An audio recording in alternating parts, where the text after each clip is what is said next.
What's your biggest weakness? Everyone hates this question. And most people answer it completely wrong. Here's what they're really testing, and the exact framework for an answer that works. By asking this question is not them asking, "Give me a reason not to hire you." They're testing 3 things. 1. Do you have self-awareness? Can you honestly assess yourself? 2. Can you be vulnerable without sabotaging yourself? 3. Are you actively working on improvement? Do you seek growth? The worst thing you can do is give a cliché answer that shows zero self-reflection.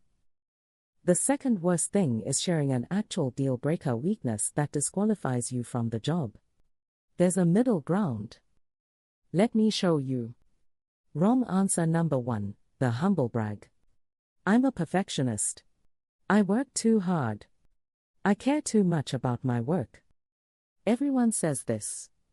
Everyone. Interviewers have heard this 1,000 times. It shows zero self-awareness, that you're not being honest and you can't handle vulnerability. It's a cliché and they know you're just saying what you think they want to hear.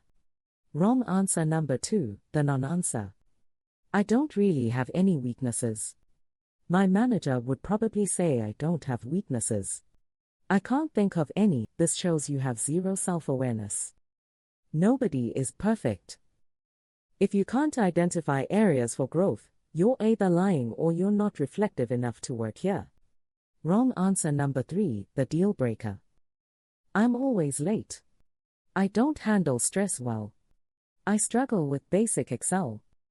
Wait, this is honest. True. But you just disqualified yourself. Don't share a weakness that's central to the job. If the job requires Excel, don't say you're bad at Excel. Here's the formula that works. Real weakness plus self-awareness plus improvement plan. Let me break down each part. Part 1, real weakness. Pick something that's genuinely true about you, not a deal breaker for this job, relatable and human, and that shows you're reflective. Here are some good examples. I can be impatient when projects move slowly. I sometimes struggle with delegation because I like being hands-on. I tend to be overly detail-oriented, which can slow me down. I'm not naturally comfortable with public speaking. These are real but not disqualifying. Part 2, self-awareness.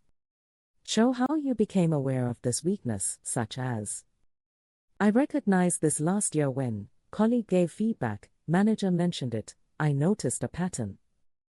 This shows you accept feedback, you reflect on your behavior and you're coachable. Part 3, improvement plan. What are you actively doing about it? I'm working on it by, state specific actions. Action 1, Action 2. I've already seen improvement. Give specific evidence. This shows that you take initiative, you're committed to growth and you can change and improve. Here are 2 complete answers following the formula. Example 1. Honestly, I can be impatient when projects move slower than I think they should. I like moving fast and sometimes I get frustrated when things take longer than I expect. I recognized this last year when a colleague gave me feedback that I seemed frustrated in planning meetings when we were discussing timelines.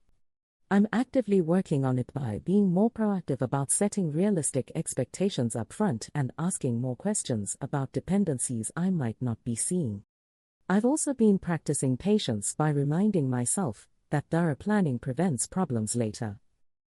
I've already seen improvement. My manager mentioned in my last review that I've gotten much better at collaborative planning and patience with cross-functional processes.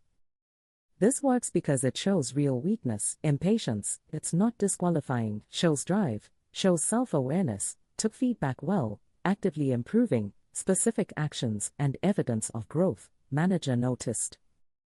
Example 2. I'm not naturally comfortable with public speaking. For years I avoided presenting in front of groups larger than 5 to 10 people. I recognized this was holding me back when I was passed over for a project lead role, and my manager told me I needed to get more comfortable presenting to executives. So I joined Toastmasters 6 months ago. I've been volunteering to present in team meetings, and I took a public speaking workshop. Last month I presented our quarterly results to 50 people and actually got positive feedback. I'm still working on it, but I've gone from avoiding presentations to actively seeking them out as practice. It's become less about being perfect and more about just being clear and authentic. This works because it shows real weakness, relatable, humility and growth mindset, took concrete action, measurable progress and reframed mindset.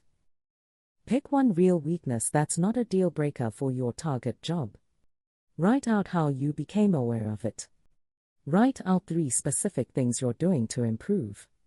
Practice saying it out loud. It should take 60 to 90 seconds. And remember, they're not looking for perfect. They're looking for self-awareness and growth-oriented. Download 25 interview questions decoded, link in description.